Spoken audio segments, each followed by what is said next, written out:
Imbalance IT Solutions provides a unique consulting approach to transform your organization's data, cybersecurity, and hybrid cloud environments.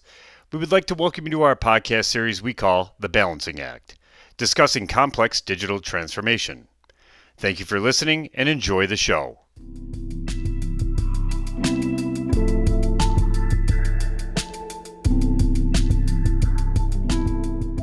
Hello, listeners out there. This is Ryan O'Halloran, VP of Security Strategy here at Imbalance IT, bringing you episode 4 of the Balancing Act podcast series titled Abnormal Cybersecurity Awareness Month. Today, we're going to be discussing the latest cybersecurity awareness tips and modern protections for our listeners. And I have with me special guest, Mick Leach. Mick is the Field Chief Information Security Officer at Abnormal Security, which is a groundbreaking cloud email platform that leverages AI-based behavioral data sciences to stop social engineering and never-before-seen attacks. Mick, good morning. How are you doing today? Hey, good morning, Ryan. I'm well, thanks. Really appreciate you having me on the show, and it's excited to be here. Yeah, couldn't be more fitting for Cybersecurity Awareness Month, right? I think of email attacks and I think of AI, so I think we're going to have a couple new things to talk about. Absolutely. Before we get into the latest, greatest trends, if you could tell the listeners a little bit about your background and your experience at Abnormal, which really I think is going to fit like a glove for the topic of Cybersecurity Awareness Month. Why don't you give us a little bit about it? Yeah, absolutely. Happy to do that. So I'm Mick Leach, Field CISO here at Abnormal Security.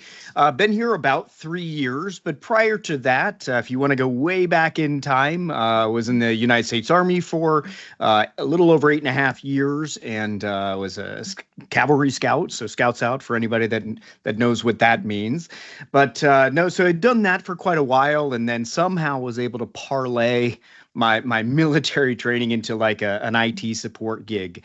And so got out of the Army and started doing technical things and enjoyed that. And really the big break for me was getting to join a security operations center just as it was kind of being built out. It was a brand new capability at a Fortune 100 insurance company years ago now.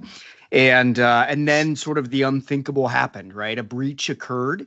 And it's public, it's well known at this point.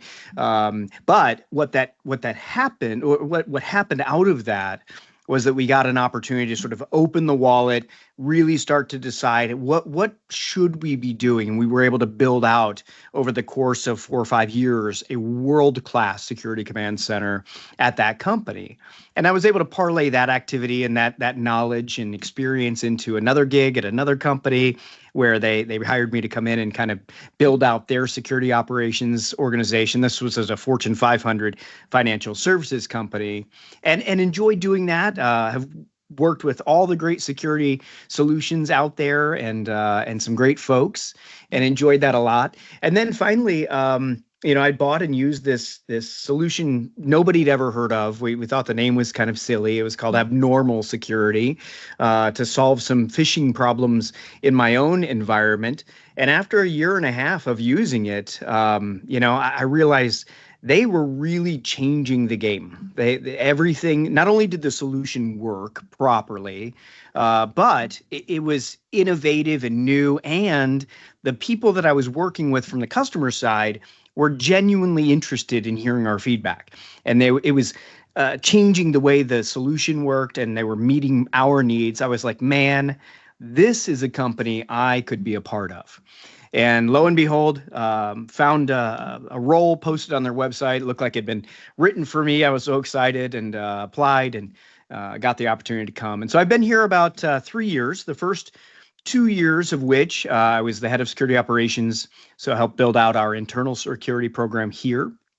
And then in November of last year, they said, Mick, we would love for you to do a little bit more speaking. That seems to be going really well. And I said, guys, you're killing me. I don't know how I can possibly do any more. Like, I'm barely getting my OKRs done as it is now. You can squeeze it in there. Yeah, right. Going back to the hotel at an event somewhere, working for another 4 or 5 hours into the wee hours of the night to get all of the actual work done. I was like, guys, there's just no way. And And so they said, well, what if we kind of backfilled your security operations space, and then you could focus a little more entirely on this? And I said, wow, all right, is that a gig? Like, what would that even look like? What would we even call that? And they Right, said, well, right. we could call it field CISO. And that was the first time I'd ever heard the term. I'd never heard it before. I had to Google it, went and looked it up. And now I've met a few of us out there. We've got a little group, and so we meet occasionally, quarterly. And so, yeah, I've been doing this field CISO gig for a little while now. Podcasts like this, industry presentations, webinars, that kind of thing. Really just bringing thought leadership and sharing, opinions and experience with the masses. So that's what I've been up to Awesome. lately. That's awesome. Awesome Yeah. stuff. I'm glad to have you. We know we need more strategic advisors, both on the manufacturer side and then also culturally within our customers' unique business. They're all a snowflake of some kind, right? Absolutely. So tell us, for the listeners, Cybersecurity Awareness Month, right? It's been around for a long time. One of the main things is kind of evangelizing good practice, right? Good hygiene. Tell us a little bit about what good hygiene looks like. Obviously, there's some classics in there, but we got to cover them, right? Because it's got to continue to be spoken. But tell us about that, and maybe a little bit of what might be new with the Yeah, introduction of AI. sure. So I think much like football or your other sports analogies, right? It begins with the simple things. You've got to make sure in terms of football, right? You got to make sure you're blocking and tackling well before it opens the door to the rest of the playbook, if you will. And cybersecurity is no different. You've got to do the simple things well. Remember that bad actors are often targeting, much like real thieves. They're targeting the easiest house on the block, right? Where the newspapers are piled up, the bushes are overgrown, the lights are off. It looks like nobody's been home for weeks. That's the house that they're going to target. Cyber actors are no different, right? They're targeting the easiest victim most of the time, right? 80, 90% of attacks really are targeting that lowest common denominator. And so that's why it's the simple things that matter most, right? Using a good password, and then not you reusing that password. In terms of password length is king. I think we've known that for some time. So the longer you can make it, if you can make it more of a passphrase, that's better. So Yeah, really, alpha, exactly. non-alpha number. I think we're at 14 now Yeah, characters yeah, a great middle ground, right? sure. Yeah, absolutely. So I mean, that's kind of the initial start, but then using multi-factor authentication, whether it's a simple push, which is kind of the lowest level, that you get up to like a one-time password where you get a set of digits or something along those lines that's good for only about a minute or so. And you can continue to layer on these kinds of things. I think biometrics are important, whether it's Face ID on your Apple devices or Windows Hello, if you go Yeah, that route, Windows right? Hello has been very adopted now. Now Absolutely. now we're using pins and facial recognition, and finally, right? Like for a while, Yes. the hardware was really a little bit further away from that, and now you're rolling out an MDM, and it's a thing. Absolutely. Absolutely. So those things are good. Moving even into something like a passwordless, we're using tokens that are automatically created and are short-lived, or even probably the highest, in my opinion, the highest level would be like a FIDO2, right? If you get Right. into like a YubiKey or something along like a hardware token that proves your identity. And for the listeners that might not be familiar with FIDO2, that's fast identity online, right? And it's known as phish resistant. Can you tell us why it is phish resistant? Yeah, it is fish resistant, largely because you have to have that thumb drive, right? Most of the time, it comes with like a token, a USB key of some sort. Um, Physical, not yes, logical. exactly, a physical device that you have to carry around with you, which yes makes it a little clunkier to some extent, but as most of us can plug stuff into our our laptops or even our mobile devices these days, you can authenticate immediately with that. And so someone would have to compromise not only something meaning your password, but something you have, meaning that physical device, which is far less likely. Yeah, and then in the FIDO, they don't even ever know the password. These things are generating the keys, and Precisely. we're seeing that same type of adoption on the admin level, but at the user level, I think that's where we're going. Yeah. It'd Yeah. be nice And to not have to remember the password at all, and know amen. that you could actually be more secure. It's like, is that real? Yes. Yeah. It's And so abnormal. that's why I tell folks, and even simple things like using a password solution, whether it's 1Pass or there's a LastPass. There's a lot of solutions out there that can help remember or retain all of your different passwords. They keep them in a vault, and you really just have to remember the master password, which you should make very complex and very long. But that one password is the gateway to everything else. That's a good solution as well. I think the last thing I'd say is really around keeping your systems updated. It's most of the time that we see systems fall prey to something, whether it's malware, whether it's social engineering attacks, right? Many times the front door is a system that is simply out of date. Bad actors are capitalizing on exploits that have been around for a long time. And Oh so we yeah. can plug those gaps. Yeah, and one of the things I tell a lot of folks in this, when we talk about threat intelligence, for a lot of the, those that aren't as familiar with it, they think, oh man, this is something that's so far away. You can go to CISA.gov, opt into the threat intelligence that's there, and it'll tell you it's time to update your Apple phone. It's time to update that Mac OS, right? And I think even personally, we all want that. It's just one of those things is our personal devices don't have all that automation, and these things are coming out really quick. As a matter of fact, I'd like to bring this up. I think, right, we all get hit with the privacy policies and those little opt-ins, right? And end users don't want to read it. No one wants to read it. I don't want to read it. The one thing with this though is that a lot of times when you're opting in, there's a segment that says we're going to turn on a feature for AI that's going to use your personal information and train our large language model. I noticed recently that LinkedIn turned this on for me. Thank you, LinkedIn. Right. And I'm like, wow, so how could I spend less time paying attention to that, but still be effective? And one thing that I've been recommending is revisit your privacy settings in your social media and other areas once in a while. Just go in there, see what's turned on, take a look. I targeted the LinkedIn one a little bit, so if you haven't looked at that one, check that out. You may want to turn that off. But go into your Gmail, go into your Hotmail, go into Facebook, go into X, whatever it is that you have. And just know that those things are being turned on and you're opting in, and you're not really aware, but that doesn't mean you can't go in and do something about it just once in a while for a couple minutes, right? Yeah, agreed wholeheartedly. I too also noticed that because I had heard some rumblings. A colleague of mine had said, "Hey, did you see that LinkedIn changed some things?" And I went in and look at mine and was like, "Oh my goodness, you're right." And that's not uncommon. I remember years ago now, Facebook. Not at all.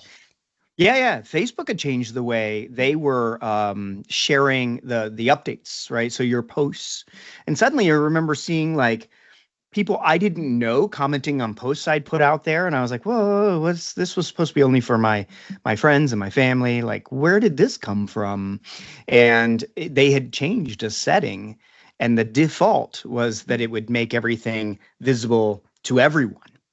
And that was pretty terrifying. So I remember that was the first time I got bit by that sort of new default on feature, but now it's very common. Yeah, no doubt. Also talking about the now, right? Obviously, artificial intelligence. Everyone has been talking about how it's been over for a long time, but the big difference is the large language models now being able to use natural language processing, right, to get all this stuff. And a lot of the opt-ins that you can do even for trials of commercial applications will use your data unless you're paying for it. And you get marketing folks signing up. There's all these things. So I think it's just paying a little bit more attention, And then when we move into attacks, right, and how we can protect ourselves, I'd like to talk a little bit about some of the emerging social engineering stuff, because what's happening is, even if we've been trained on phishing and we've had 5, 10 cybersecurity awareness months, and maybe we know a little more, there's this percentage that keeps getting phished, obviously, right? And part of that has to do with AI's hyper personalization of these email attacks, and how fraudulent attempts are there, and how accounts are being taken over by legitimate senders that you might be working with as a partner, or an attack came out that no one had seen before, right? And what I typically see is, you get down, right? You start getting your phish proneness maybe a little bit better. You start cranking up the dial, getting a little stronger with it. But there is this really difficult piece that's still getting through. And I know that's a big piece conceptually, where AI is actually extremely helpful. And I think that type of approach to security, taking a look at a behavioral baseline and then deviating from it to increase our security, I think that's a principle everywhere in security. But email, what being our number one vector, tell us a little bit about what's new in the industry. And if I don't have Abnormal or a product like that, right, I got my Gmail, what am I looking for? Yeah, so lots of things to unpack there, right? First of all, I think in terms of what we're seeing these days, to your point, we are seeing lots and lots more phishing, lots more social engineering attacks. What we're seeing on the whole is that threat actors have found it's easier to hack humans than to hack systems. And so because of that, they're really targeting our people now. And they're doing that in a variety of ways. So, things like sending malicious links, those kinds of things, and malicious attachments have largely gone away. If you think about, for decades, we've been telling our users to watch out for, in terms of phishing, watch out for clunky language, misspellings, links that look unusual, maybe attachments, don't open those kinds of things. The reality is, threat actors are no longer really using those tried and true tactics any longer. Now they're really just seeking to start a conversation, because if they can build a rapport now and get you to talk back and forth with them a little bit, now you're going to probably click on a link and go to a site that looks a lot like the Microsoft login or the Google login or the Hotmail login, right? You're going to end up at one of these login sites that looks legitimate but isn't. You're going to supply your credentials. Those are going to be scraped. And so now we have a bad actor that has your username, your password. And, many people do reuse passwords, which isn't best practice, but I get it. And so now the password that you might have logged into your Gmail account with, they have. It just also happens to be the one that you use for your bank, because it was the great password, the big long one that you had. This is the spray, the spray exactly. attack. That's right. Password spray. The whole forest can burn down.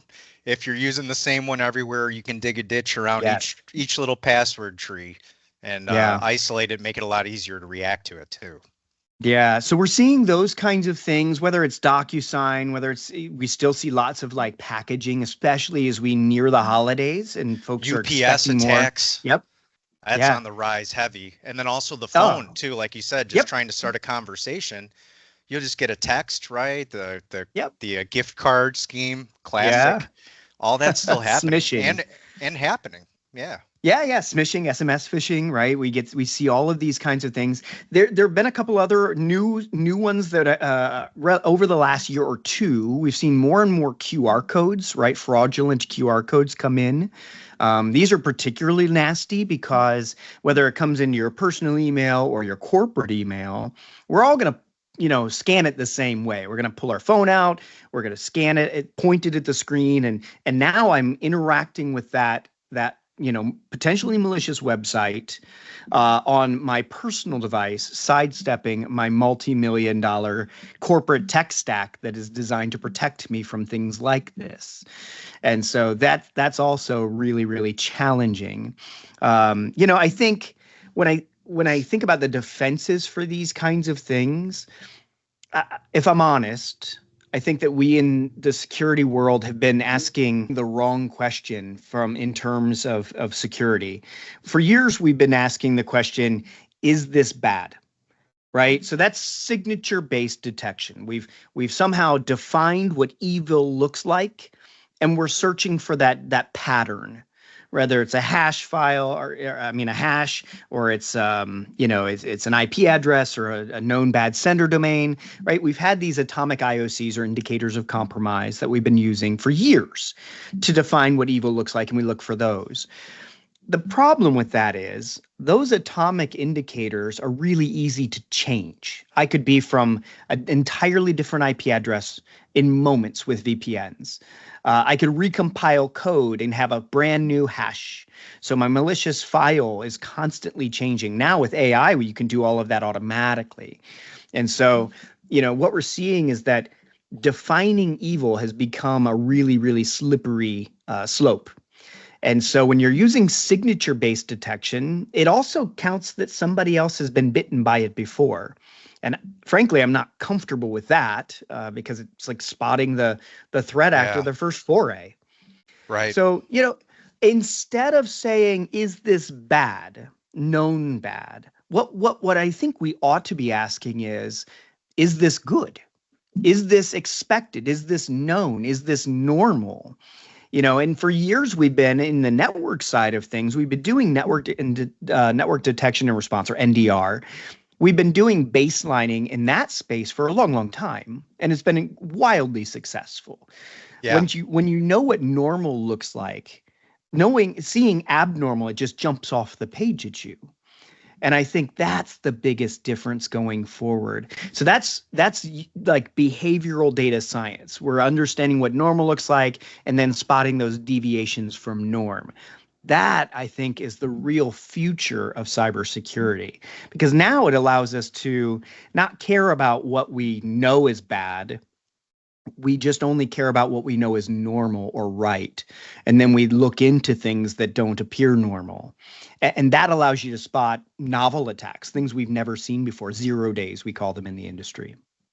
I love that. Yeah. And building an intuition as such, I think, is extremely important. I like the way you flip the script on that. It's positive too, right? We start to get, instead of just being numb, it moves from numb to proactive. Yes. So really, really cool. Well, I know we're almost at time. I'd like to say, thank you very much for joining me for this and helping our listeners in Cybersecurity Awareness Month. I hope as individuals, everyone's staying vigilant and safe out there, right? And then also from a commercial sense, listeners, Imbalance IT Solutions, Abnormal, we're here to help a security awareness strategy for your business if that's something you're interested in. Everyone, stay safe. And Mick, again, thank you. You're very welcome, Ryan. Thanks again for having me on the show. Appreciate it.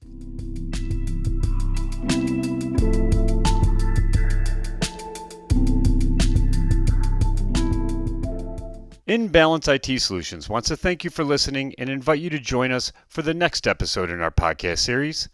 Remember, Imbalance IT Solutions can help you transform your business's technology, and we welcome you to reach out to us for more information on our website at imbalanceit.com. See you on the next one.